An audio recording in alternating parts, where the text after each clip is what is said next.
Rajshahi medical college হাসপাতাল প্রায় ১০০ কোটি টাকার বিভিন্ন জটিল রোগের ওষুধ বিনামূল্যে পেয়েছে, যা বাংলাদেশের বাজারে সহজলভ্য নয়, আবার দামও সাধারণ রোগীদের নাগালের বাইরে।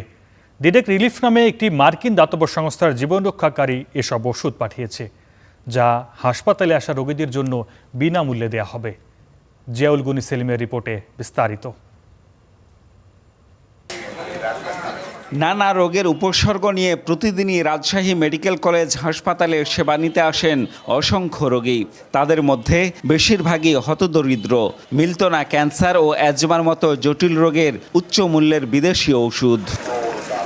সেই সংকট নিয়ে মার্কিন সংস্থা ডিরেক্ট রিলিফের কাছে আবেদন করেন মেডিসিন বিভাগের প্রধান অধ্যাপক ডাক্তার আজিজুল হক আজাদ। তবে মধ্যপ্রাচ্যে যুদ্ধের কারণে ফ্লাইট সংকটে দেখা দেয় জটিলতা।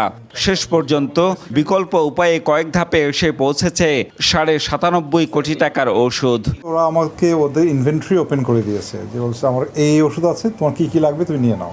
ওষুধটা আসার কথা ছিল বেসিক্যালি গত মাসের ওই ফেব্রুয়ারির ২৮ তারিখে প্লেনটা ফ্লাই করে ১ তারিখে নামার কথা ছিল।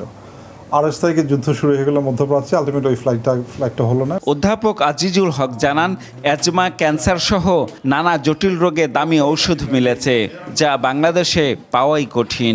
বায়োলজিক্স একটা ড্রাগ ডুপিলুমাব পেয়েছি, যেটা হচ্ছে অ্যাজমা, সিওপিডি, যেটা শ্বাসতন্ত্রের অসুখ, জানেন যে রোগীদের শ্বাসকষ্ট হয়।